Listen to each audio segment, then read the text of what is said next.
Assalamualaikum warahmatullahi wabarakatuh. Selamat malam teman-teman semua. Ketemu lagi dengan saya di Madrasah PowerPoint. Kali ini kita akan belajar aplikasi PowerPoint, di mana aplikasi PowerPoint ini seperti yang kita tahu adalah aplikasi yang juga cukup banyak digunakan selain Microsoft Word, Microsoft Excel. Terlebih lagi di dunia kerja pasti kita tidak asing lagi dengan aplikasi ini. Ya, bagi siapapun yang bekerja pasti selalu pernah diminta untuk membuat slide presentasi. Oke, kita langsung aja yang pertama terkait dengan tutor PowerPoint ini. Yang kita akan belajar mulai dari yang pertama. Oke, yang pertama adalah tentang workspace.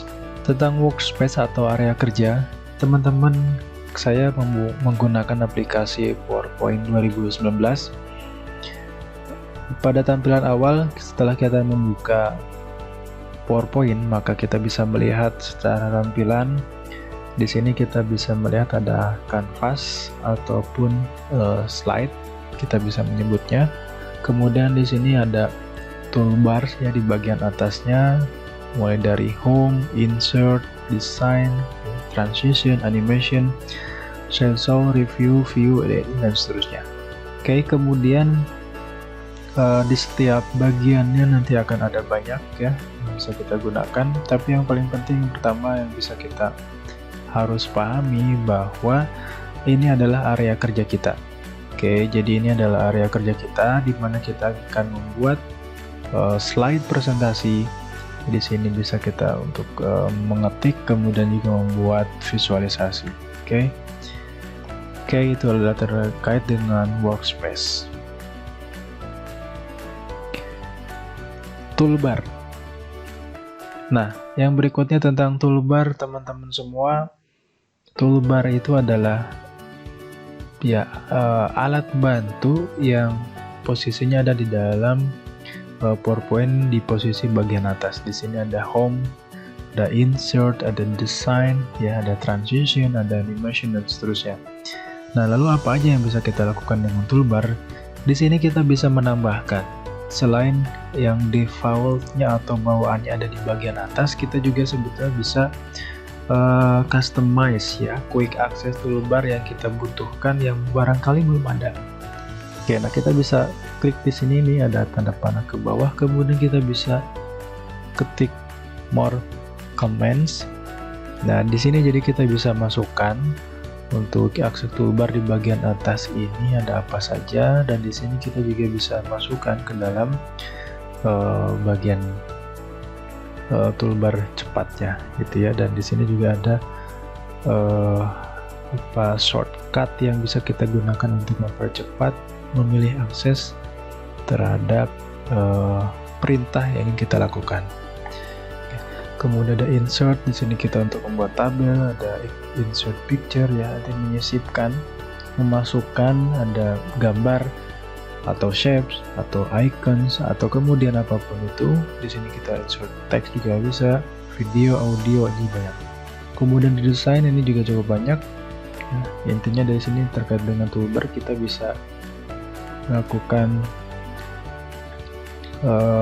setting, di mana di sini ada terkait dengan quick access toolbarnya mana yang kita munculkan.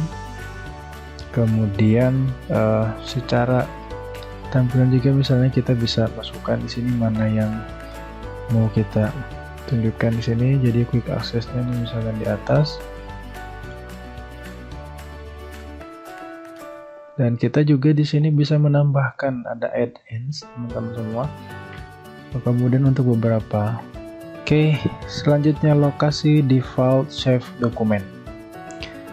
Nah, untuk lokasi save default dokumen kita bisa cek ke file, kemudian account, kemudian option. Kemudian di sini kita bisa pilih di bagian save. Maka kita bisa lihat di sini untuk save of defaultnya ini ada di bagian sini ya. User dokumen. Jadi kalau kita langsung klik save tanpa memilih lokasinya di mana, maka akan tersimpan di bagian sini. Oke. Baik, teman-teman, di PowerPoint kita sebetulnya bisa dibantu Untuk pengerjaannya dalam hal-hal tertentu kita bisa dibantu dengan yang namanya ruler, kemudian juga ada guide. Kita bisa menuju ke tool bar di bagian view. Di sini ada ruler yang sudah aktif. Ini kalau kita uncek, ataupun tidak dicentang, maka tampilannya seperti ini. Tapi bawaannya biasanya ketika kita buka, tampilannya sudah seperti ini. Jadi ada rulernya. Lalu ada berikutnya adalah guide. Nah, guide ini untuk apa fungsinya? Fungsinya adalah untuk membantu dalam proses layouting grafis ataupun isi dari konten slide kita. Jadi kalau kita ingin membagi bagian dari satu slide tampilan ini menjadi 4 bagian, maka kita bisa menggunakan guide ini, baik guide horizontal atau memanjang ya, kiri ke kanan, atau vertikal, atas bawah. Nah, kita juga bisa duplikat teman-teman ya. Caranya bisa, ini setelah muncul tampilan tanda ya, ini bisa geser kiri kanan. Oke, ini kita juga bisa duplikat. Kita bisa klik kanan kemudian add vertical guide atau juga add horizontal guide. Nah, seperti ini. Jadi kalau kita membuat sebuah desain atau slide, biasanya kan kita menambahkan banyak ornamen, gambar, maka kita bisa batasi nanti untuk area-area yang disitulah area kerja kita, maka kita bisa menggunakan yang namanya ruler. Yang namanya guide. Misalnya kita ingin membuat kotak dulu tidak keluar dari sini, maka kita bisa tambahkan itu. Jadi secara otomatis dia akan membatasi gerak dari shape yang kita buat, sehingga ini cukup membantu kita dalam membuat sebuah bidang ya. Jadi kita dengan mudah bisa menempatkan apapun objek yang akan kita buat di dalam sebuah presentasi.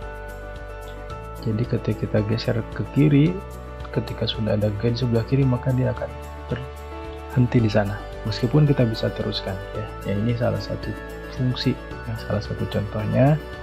Selain itu juga kita bisa membuat pemetaan bahwa dalam satu slide yang ukurannya, kalau ini kan ukurannya 16 berbanding 9, maka kita bisa pecah menjadi 4, atau bahkan juga sebetulnya bisa kita pecah menjadi katakanlah 3 banding 3 gitu ya, atau 9 kotak.